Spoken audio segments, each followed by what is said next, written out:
All right, welcome everybody to the Lakers Legacy Podcast, where, as it states in Reaves chapter 15, verse 40, he is him every day, and every day he is him. Austin Reaves, happy him-sanity for those who Reeves! celebrate. I'm your host, Jonathan Hernandez, and today I am joined by my co-host for his very last official show, for the very last time, quote unquote last time, Tommy Alexander. Tommy, your last show, and what a last show to have. Happy Him-sanity Day. How you doing? And do you know why I did Reaves chapter 15 and 40? What do those numbers mean? 15 is Reeves. I'm forgetting who 40 is. 40 is what we're going to pay him next year on a yearly annual average salary.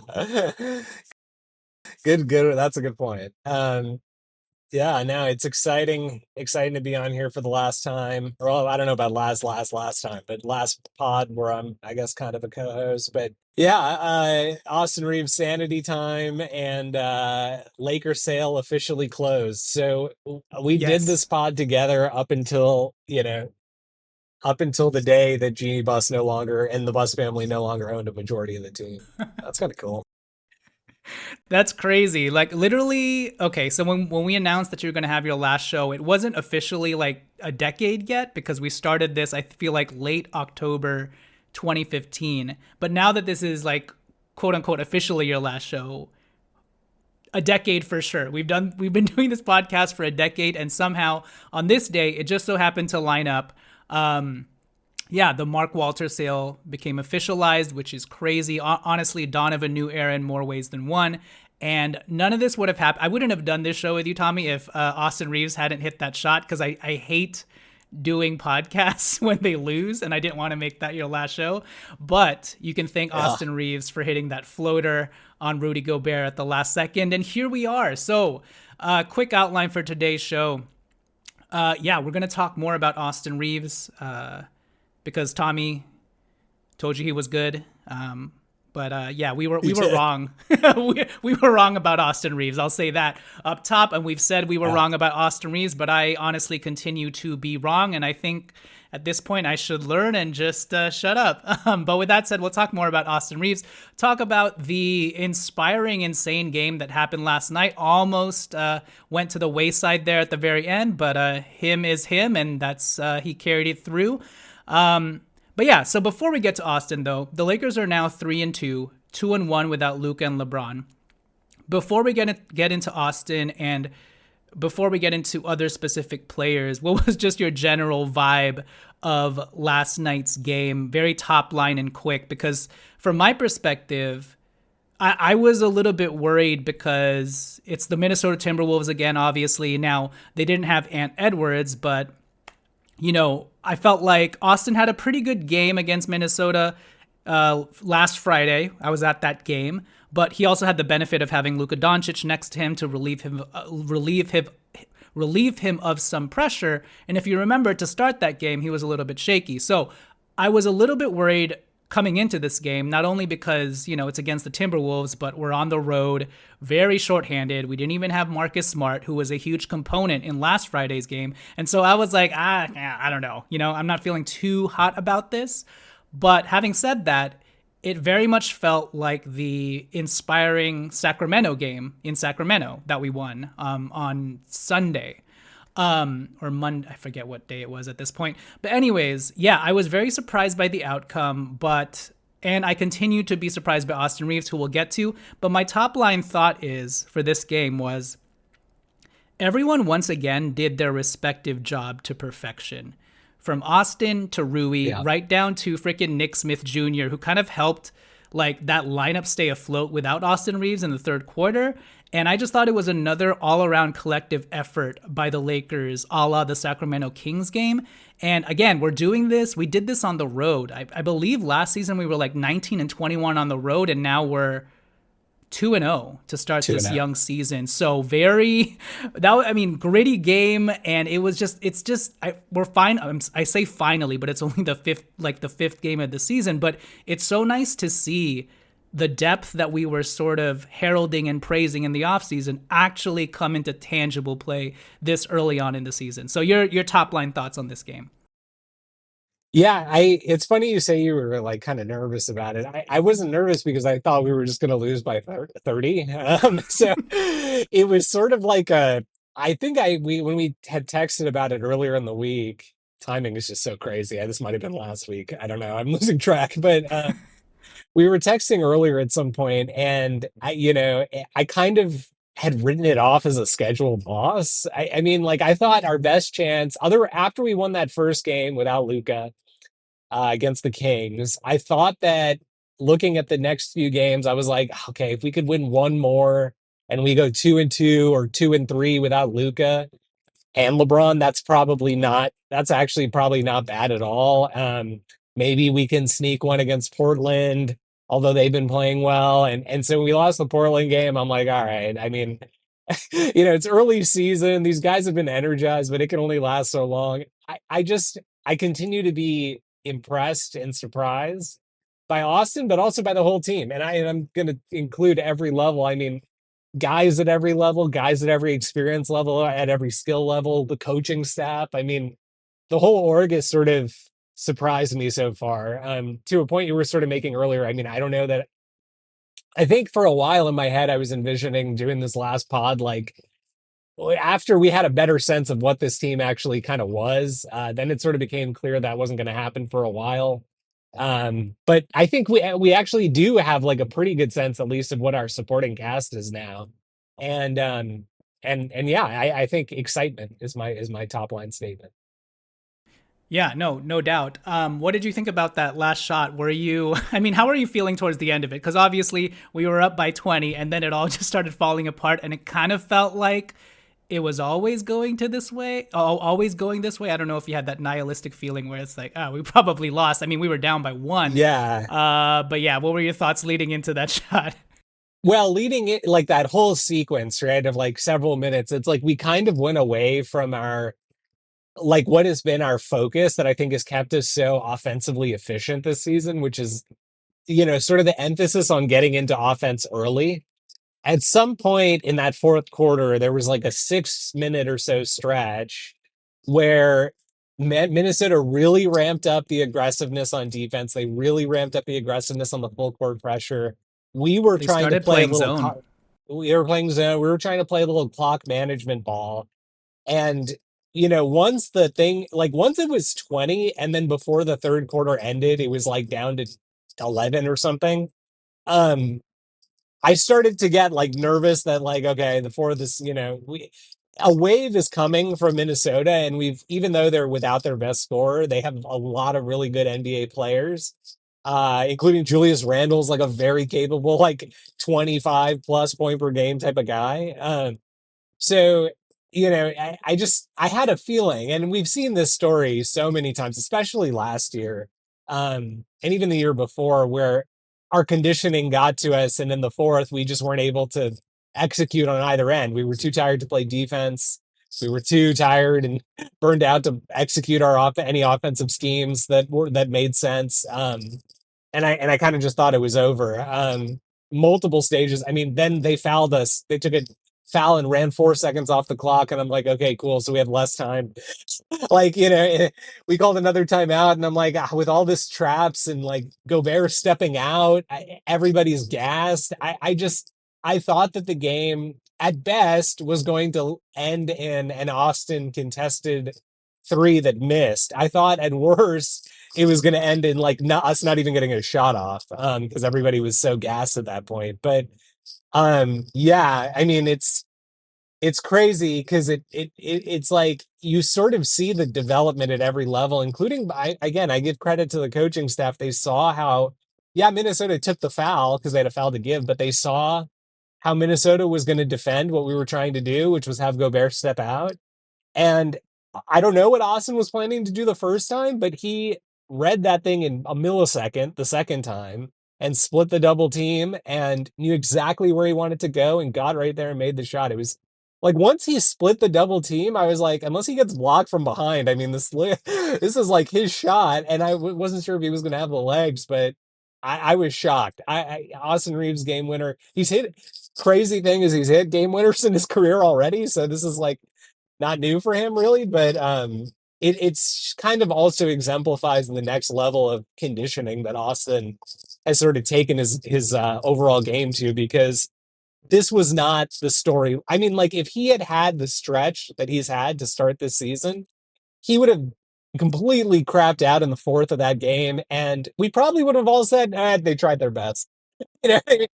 But it's like he has that next gear now, and even with all the like everything seemingly going against us, he was able to sort of persevere. Yeah, for sure. And that last shot was tried and true, like lofted it into the air, straight through the net. That play, by the way, I just want to give credit to DeAndre Ayton, but that play would not have happened if it was like someone else setting that screen, I don't think, because Oh yeah. Aiden rolled hard. He stood his stance, stood his ground, and after Austin split the double, I mean, he was wide open. And to your point, he wasn't tired. And if we were looking at last year's Austin, he probably clanks that short off of the rim. But yeah, overall, amazing game. It was a complete vibe at the end there with everybody just bum rushing Austin Reaves. And yeah, I mean, the Minnesota Timberwolves, and seeing Anthony Edwards continually look stunned at what was going on our end of the court. Whole lot of fun. Okay. So before we get to Austin Reaves, though, if I could ask you guys to please like this video, comment down below, and most importantly, hit subscribe. If you're listening to this on Apple Podcasts, subscribe to Apple Podcasts, Spotify, anywhere you listen to your podcasts. But with that said, Tommy, let's continue the conversation about Austin, because we were wrong about Austin Reaves again, or at least I'll admit that I continue to be wrong. And I guess, a little bit of recency bias again from his playoff series against the Minnesota Timberwolves. And I do want to caveat things that this is the regular season, and we haven't reached this year's playoffs, and that the true tale of Austin Reaves and how much he's grown will be told this upcoming playoffs. Having said that, I don't think anybody expected for Austin to do whatever the hell he's doing right now. We probably surmise Austin will take another leap, but 20 points and 6 assists from last season. If he doesn't take another leap, if he keeps doing that, that's totally fine to great, Yeah. What he's doing right now, I honestly can't even really comprehend, and I think that's why there's like cognitive dissonance in people's minds, where it's almost like, I know the Linsanity thing has been thrown out there. It's obviously not apples to apples, but I can understand why that phrase is being thrown out there, because the numbers are so bonkers, even in comparison to Austin's stellar season last year. And so Austin, again, small sample size, 5 games, but he is the first Laker since Kobe Bryant to start the season off with 5 straight games scoring 25 plus points, which is kind of crazy. We've had LeBron James before. But Austin on the season is averaging 34.2 points, 5.6 rebounds, 10 assists, 52% from the field, 38% from 3, 89% from the stripe, 3 threes made per game, 1.8 steals. He's hustling his ass out there. He has been otherworldly this season, and things are obviously going to change when Luka's back, when LeBron's back, and the on-ball usage kind of gets divvied about. But I did not expect Austin to handle himself with such composure without those two. And even at the start of this season, watching preseason and even the Golden State game and the Minnesota game, I was like, I still don't like solo Austin ball handler units. And I honestly, if it were in an ideal situation, you always have like Smart next to him anyways. But regardless, I feel like Austin has proven himself almost, I don't want to say beyond a doubt, but I will give him the benefit of the doubt more often than not moving forward, just because has he still had turnovers? Yes, but it doesn't seem like Austin's going to stop improving. Whereas I think, there were a couple stages throughout Austin's progression, throughout the progression of this podcast analyzing Austin, where we would continually ask, okay, it seems like Austin has hit a ceiling here. And if he hits it here, that's totally fine. And then he takes a couple of weeks or months to adjust, and then he takes another leap. And so now we're seeing the all-star leap in full fruition this season, it seems like. I mean, those numbers pretty much tell the tale. But yeah, what are your thoughts on Austin, and what's changed in your eyes? You mentioned his conditioning, and I definitely think that's a huge factor. But I also think, I don't know how this is possible. Maybe it is because of the conditioning, but he looks faster this year. And Austin was already fast, but Yeah. it seems like relentlessly fast, you know? And Yeah. it's still a little helter skelter, herky jerky, but I feel like Austin is like, I'm putting my head down no matter what. And I think, you know, he did bulk up a little bit, and I think that's maybe helping him sort of initiate the contact more and actually follow through to the point where he is putting the onus on the officials. Whereas last year, when he was still a little bit slight of frame, when he would gain the contact, he would just kind of throw up a non-shot. But this year, it seems like he's just following through with the actions more. And honestly, when he's initiating that contact and he's being that quick, as the official, you're kind of just like, I gotta blow the whistle because it's not like a BS shot that he's putting up anymore, you know? So, and Austin's always been a high free throw rate guy. It just seems like this year, he's just honestly hit another gear and he's beating people to the spots. And if he's not beating people to the spots, he's sort of forcing the issue for better or for worse. And so far, it's just been for the better. And overall, just like him being more decisive, and then his decision making, particularly in the pick and roll, has been vastly improved. But yeah, your thoughts on Austin, what you think is sort of quote unquote factored into his leap this season. Yeah, I mean, I've just been extremely impressed. Every time I think how, I mean, we've talked about this definitely over the summer. I can't remember if it was on the pod or not, but how much ceiling is there? How much room is there to this actual ceiling, right? It's like 20 and 6 last year on pretty good efficiency, as the third option the entire year, and the third option next to two different sets of stars. Over the entire year. There are not a lot of guys in the league that could have done that. And so you wonder, like, I'm pretty sure I did think, like, well, if he kind of just does that again, that'll probably be pretty good. And then he's probably worth keeping. You know, it is a small sample. It's 5 games. It's early regular season. It's a long grind to get through the 82 game season. And then, like, again, another level to project this forward and assume that somebody who's done this once can continue to do it. But I think at minimum, what this first sort of couple of weeks of the season has proven is that Austin is at worst worth keeping around this year at $12 million and going into a year, a summer when he's going to be an unrestricted free agent. It's just hard to imagine a scenario where we get equal value to what he's shown, so far.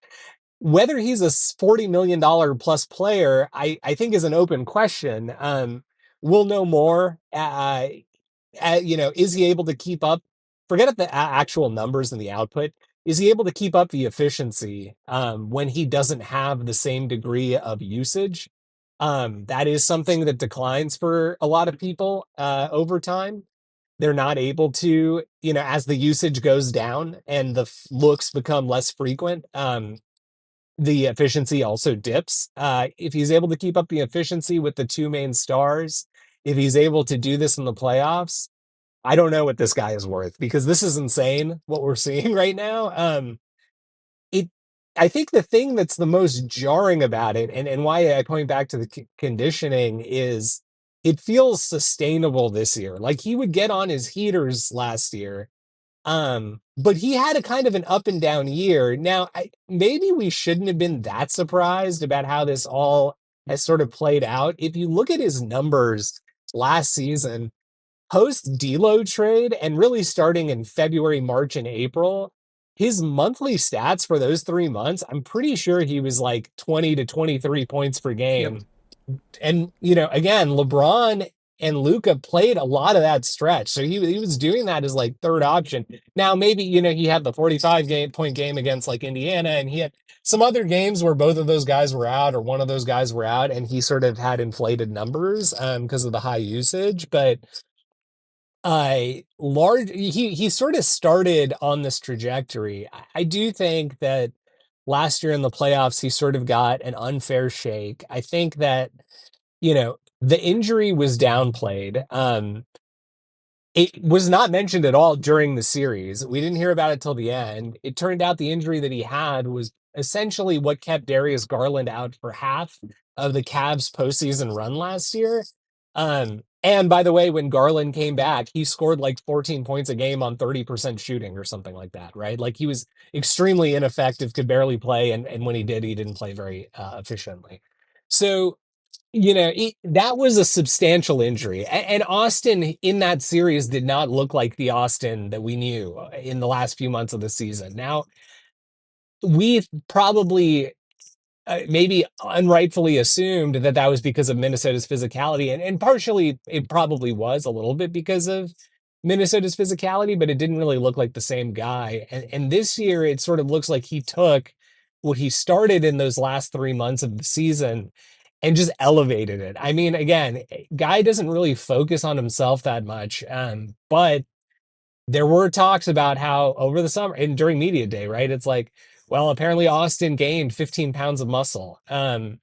That's like a big deal. You know what I mean? Apparently Austin, he's committed to conditioning. Okay, sure, we've heard it before. Let's see it. And now you're kind of seeing it, right? It's like, I can't tell you, it wasn't, sometimes sports analysis, it sort of gets like people just look past the obvious to try to find some like deeply analytical reason for why something happened.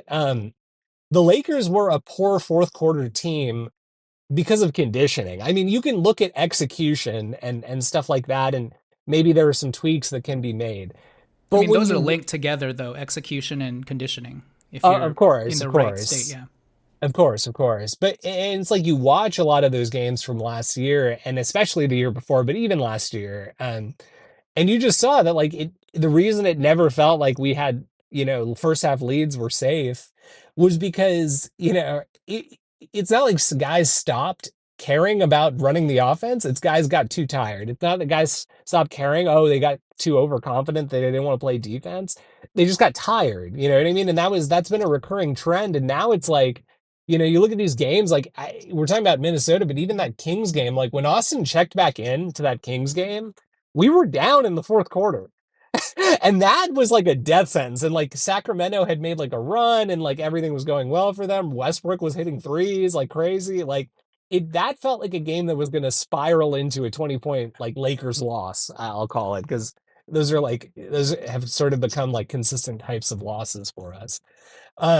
So now it's like it's not like that. Austin comes in, we're down, he immediately takes and makes a three and like reestablishes order. And he had some comment where he said, like, now that I'm starting to take more of like a leadership role, it's like I have to be cognizant of like my body language and all this on the court. Because guys are looking to me and I can't look disappointed or frustrated. I just have to keep pushing. And it's like his mental state right now is just it's at such an elite level. And to kind of again getting back to my first point, if he can sustain this for 82 games, I forget about the actual literal numbers, but if he can sustain this like sort of mental engagement and efficiency and attention to like winning basketball, there's no cap on what you could. I mean, there's a salary cap, but in my mind, he is just like insanely valuable. He's proven enough to me right now to feel like if LeBron retired after this season or left, we already kind of have a pretty solid second option to put next to Luca. Like you still want to add maybe go out and find like a quote unquote another star. I mean, again, remains to be seen what happens with Austin this year. Maybe becomes an all-star, but you still want to go find somebody else, as every team does. That everybody wants like three guys, and maybe Austin gets bumped down again to the third. But you're not going to be a lotto team with Luka Doncic and Austin Reaves, and like the types of athletic sort of two-way players that we see more defensive-minded two-way players that we seem more interested in acquiring these days. So, I just like I'm extremely, extremely optimistic about Austin's future now. And yeah, I don't know. It's weird because you kind of want to just cap him as like, well, it's he's still a 6'4" guard. He's not super athletic. His defense is sort of like on a good day average. But at the end of the day, like again, without over analyzing things, basketball is like the team with the five best players on the court is going to win. When you get down into individual play management, sure, there are things where it's like, okay, well, it would be nice to have this type of archetype to plug in this circumstance. But at the end of the day, if you have a team with LeBron James, Austin Reaves, and Luka Doncic, those are three extremely high level players. Like I don't recall the Warriors being like, well, Clay's defense has taken a dip and like should we have Steph and Clay out there at the same time? Maybe Steph needs to come out for like, Gary Payton in some lineups because Clay can still score. Like we don't need to over engineer this. The best players are going to be on the court, and Austin has gotten so good at the things that we've asked him to do. I mean, he would have to be like Trey Young defense to like be like, I don't know, is he worth it? But he's like not, right? And so I continue to think that like this, whatever I think the ceiling is for this guy, he's going to keep exceeding it. So again, all this caveated by 5 game sample, but the last 3 months, how he looked in preseason, how he's looked so far, in the regular season, it just feels like he took a major, major leap. And I was expecting, progress, but not a major leap. And yeah, I don't know what to say about his the cap of his upside. It's like it's infinite at this point. Well, I think it's just it's forcing a paradigm shift onto us where I think both you and we were like, we're keeping Austin no matter what because it makes fiscal, practical sense, right? Now it's just kind of like, actually, I think it's just a necessity because who gives away Kobe Bryant? So I'm not saying like Austin Reaves is Kobe Bryant, but like the more that he plays this way, the more he sort of cements himself, to your point, as that number two next to Luka Doncic. And who's to say that the aesthetics are a little bit different here, but who's to say that Austin Reaves isn't having his Jalen Brunson breakout, but next to Luka Doncic, if the Dallas Mavericks had kept Jalen Brunson, if you know what I'm saying. So, and Jalen Brunson, I believe, was an all-star, right? I think with the Knicks or something. So, I mean, Austin Reaves could be having that similar progression. And honestly, at this point, we were having conversations about is Austin's definitely going to get probably 30 million at this point. I don't know, kind of makes me queasy. These are the things that we were saying in the summer. Now I'm like, dude, just give Austin has such a low cap hold of like 24 million this upcoming summer. And if we're smart with our money, yeah, we're going to be pinched into making a decision this offseason with regards to how we want to move forward with our roster. And kind of, we're going to have to do all of our moves and make all the right decisions this summer. But if we do that, Austin has such a low cap hold that I'm okay with giving him whatever the heck he wants. Like $40 million for Austin sounds steep, maybe come back to bite us at some point, but he's shown enough improvement year after year that you kind of just got to bet on the guy the way that he's bet on himself.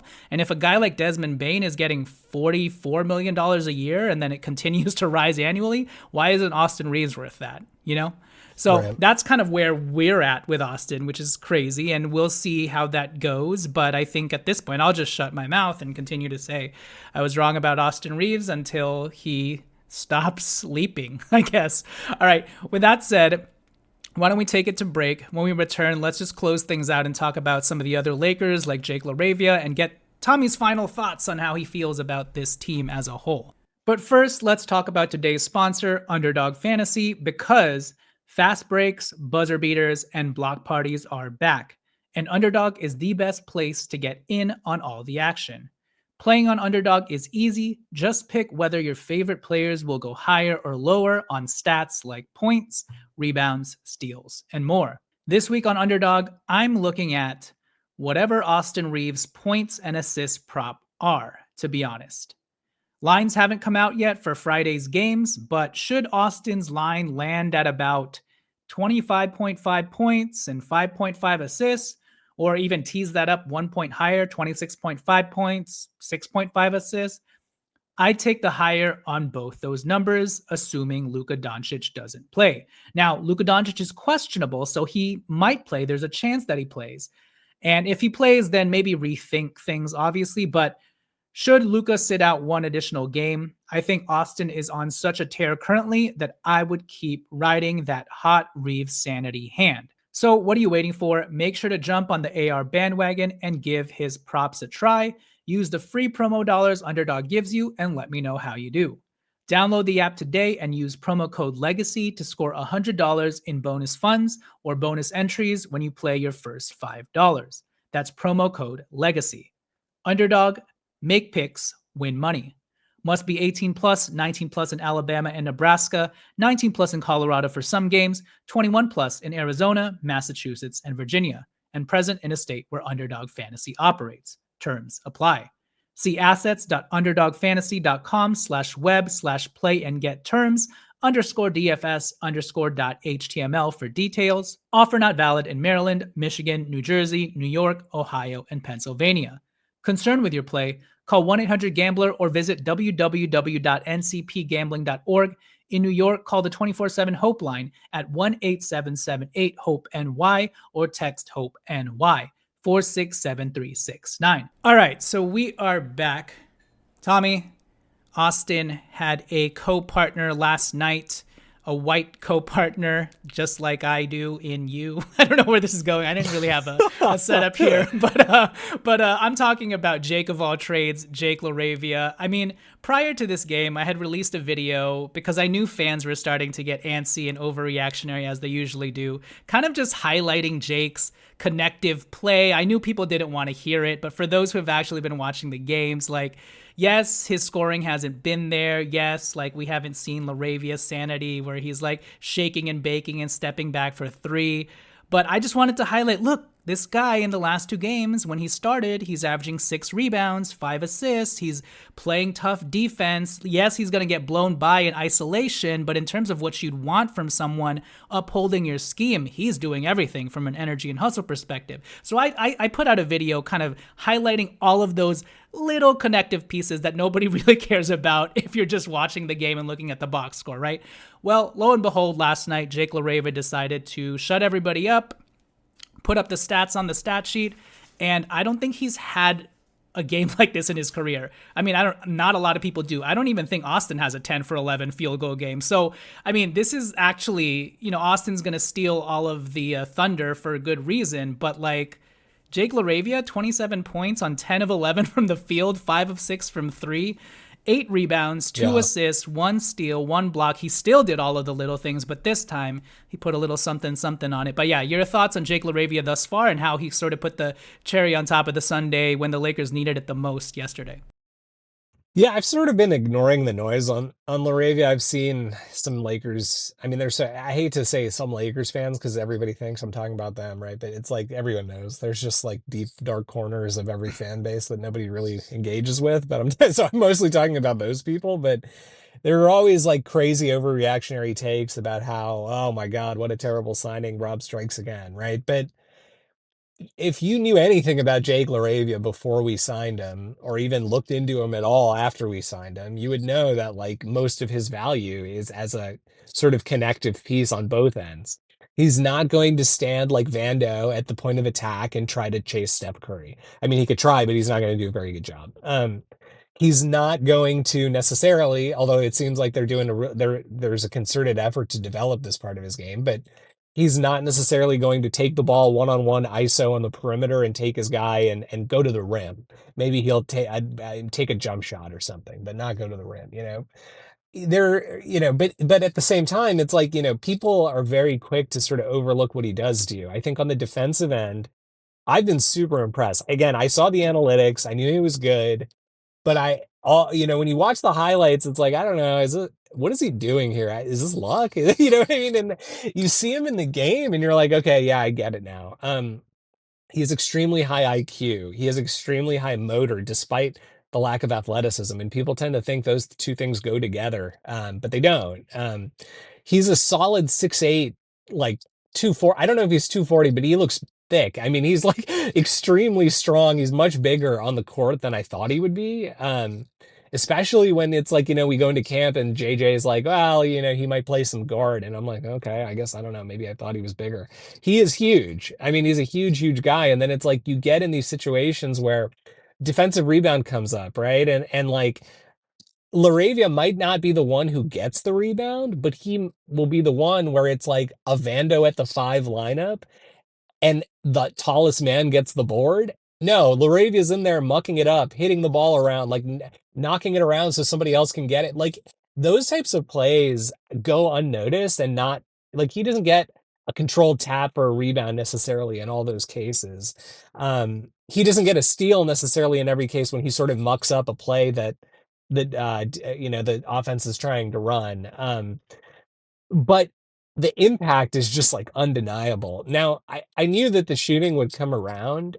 I just didn't necessarily think, right, that like with Luca and LeBron, I thought Jake was going to develop or sort of become one of these types of guys that like we're not really going to truly understand his value until those guys are back and we're integrated. And it's sort of like check your watch and come back to me in like December and I'll give you a take. But I think I've been impressed again with all of our guys out. I mean, it's like between LeBron, Luca, and Marcus Smart, three of our top four or sorry, creators are out, and you could argue one, two, and four, right, are out. Who's getting looks for a guy like Laravia? Well, he's finding them in the offense. He does an extremely good job of relocating. This is like an issue that I've had with Rui at times, and although Rui seems like he's improving here too, but some of our other role players, it's like you're good at corner threes, but that doesn't mean your job is just stand in the corner and wait, right? You have to react to what's happening on the floor, how the defense is reacting to the primary action, and you have to move around. Austin hit that shot last night to win the game. But if he didn't, who had moved from like the sort of where he was originally standing to the corner three for a wide open three? Jake Laravia. He was standing Yeah. there wide open for a three. So if Austin passed, we would have a wide open corner three, and maybe we'll run that play again in the future, and the pass will go to Jake. So I think like we're focused on Jake for this, but like all three of the summer signings have looked really good. Like with Smart, it's always going to be a question with the health, but like Jake and Aiden, I both thought would be guys that are just going to look extremely mediocre until our two main stars come back, and they've both looked fantastic. Yeah, Jake. I don't have anything else to add on Jake because I've kind of been trumpeting all the little things he did, and he finally showed out in a big way. So, yeah, we'll talk about Aiden in just a second. I do want to give a quick shout out to Dalton Knecht because he has had a little bit of a mini resurgence here, which, I don't want to take too lightly because a week ago I was starting to wonder whether this dude was an NBA player, period. And so I'm just glad that Dalton will not go quietly into the JHS Maxwell Lewis night, Tommy, as he's shown. And it just last night in particular, I mean, it's like night and day when Dalton is decisive and aggressive and has confidence, like when he's thinking too much and wondering whether he should make the right play, all of a sudden he's not using his God given athleticism and he's like pulling back on his dribble. But like last night, he kind of did the Austin Reaves thing where he's like, you know what, let me put my head down, get to the basket and jam this thing, and that kind of translated. And look, the last two games when he scored 16 points and 15 points, his 3-point shot has not been efficient. And yet he's still impactful, and the Lakers needed his usage and him to take these shots and make these shots without LeBron James and Luka Doncic. So really quickly, 1 minute on Dalton Knecht. Yeah, Dalton, I've been impressed with as well. I mean, it was a huge sample of this guy just looking completely worthless. I not to be mean, but like, I mean, he wasn't like last season post trade that was rescinded, which we all remember.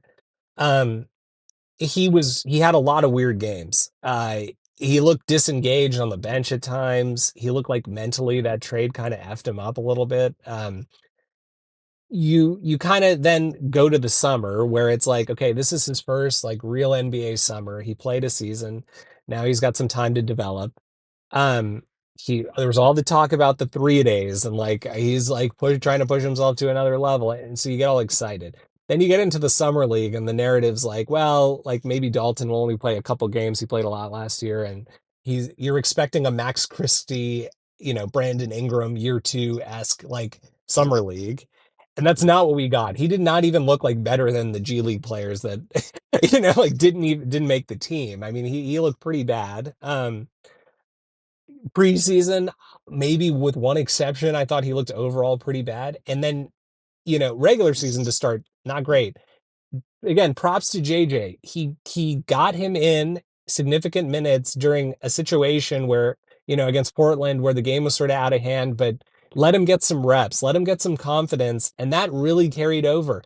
And I'm not talking about just offense. I mean, Oh yeah. he like his defense against Minnesota, I was shocked. I was like, is this the same guy? I was gonna text you like somebody like turn this guy's idiot switch off. You know what I mean? It's like all of a sudden he's in the right place. It's weird because like Dalton is pretty athletic. Yeah. And so you always wonder, like, this guy is pretty good size, pretty good strength. Why is he so bad defensively? People are again focused on defense, like with a point of attack sort of thing. I don't care if Dalton can defend the point of attack. He just needs to be a good enough team defender, and he really, really showed that. Last night against Minnesota, he showed that he can at least be passable on that end, and that's all you need because when he's on, he's an amazing shooter. He can do things off the dribble. When your offense bogs down, you get in weird situations. Luke and LeBron are out. Maybe Austin needs a rest. Like Dalton is a guy who can take the ball, go one on one, and get you a bucket. And so important to develop him, whether for this roster or frankly for a trade. But let's see what we have here, I think is the point. And you're starting to see what Dalton's NBA archetype could look like. Maybe at Tennessee, people thought it was going to be like a Tyler Hero type of like I'm going to be a one-on-one perimeter player who could drive and score in high volume, but and shoot from the perimeter, but like and do everything off the dribble. But then it's like he comes to the NBA and it's like, okay, is that his role or is he more of like a spot up shooter? And now it's like you're sort of starting to see like, no, this guy's just like a basketball player. He can play the guard position. He can do things on the offensive side, but he can also contribute using his size and sort of relative athleticism on the defensive end. So I've been pretty impressed with him too. I'm curious to see what happens to the rotation when everyone's back, but I would think that the obvious move would be to slide Dalton in and slide Gabe out, given the rest of the roster construction. We were thinking about sort of the top 10 guys. Yeah, I agree. So it's nice to see the Dalton bounce back. All right, Tommy, you got 1 minute left because I want to do like a quick 6 minute segment on the future after this. But you've got 1 minute left. Any final thoughts on this team? Here's your send off.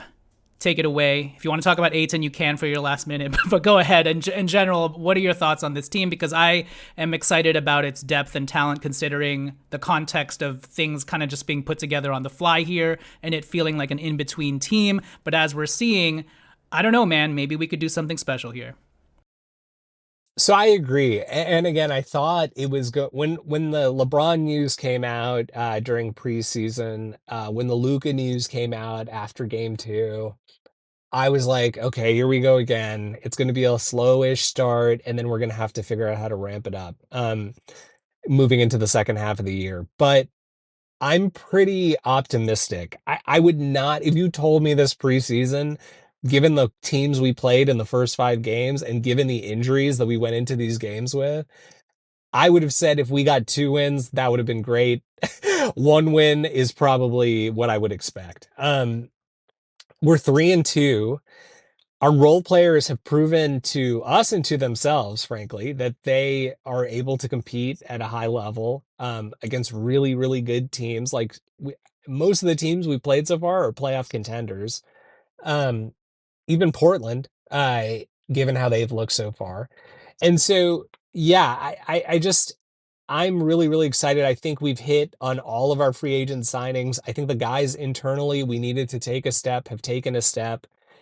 Uh, there's a lot of people online saying, oh, these guys are better than advertised. I think we're just getting what was advertised, which was for the, when you look at the analytics at least, which for the longest time was not the case for us. If you recall all the Darvin Ham years, and even to some extent last year with JJ, it's like it always felt like we would acquire guys and they got worse. And people were always focused on things like, well, oh, we picked up Malik Beasley and all of a sudden he can't shoot.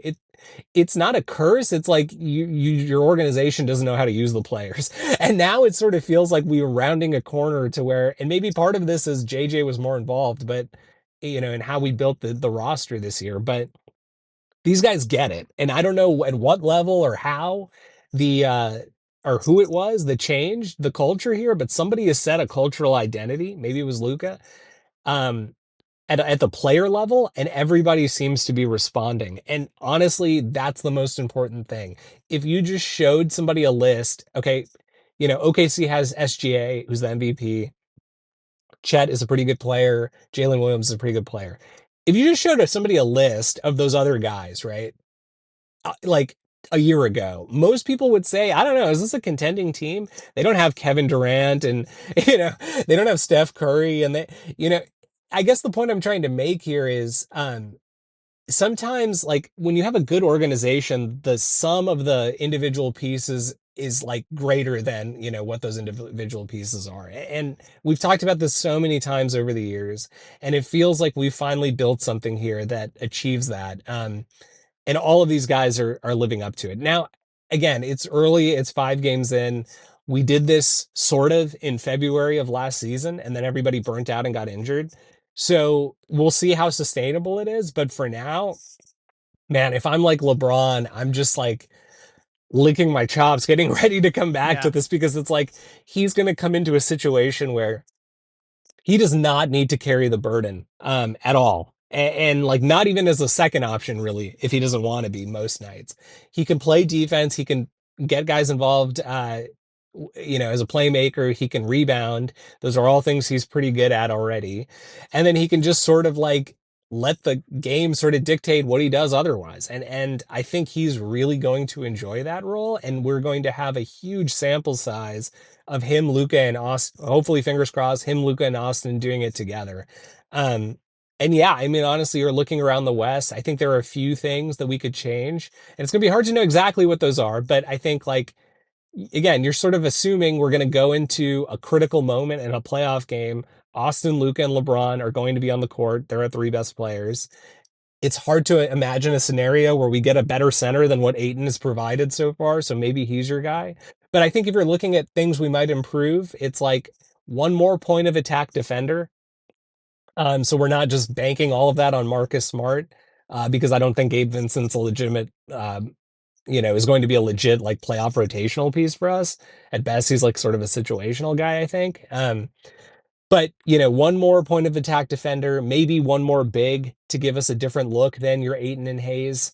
But even then, like that sort of depends on how much Vando continues to improve over the course of the year, because he's looked good at times as a small ball 5. So I don't, it's funny because like before the season started, I thought maybe we're like 3, 4 pieces away. Now I'm starting to think we're like 1 or 2 pieces away from being like true contenders who can contend with like an OKC or like a Denver in a 7-game series, or even like a Golden State. Teams that execute really well, and punish you for your weaknesses.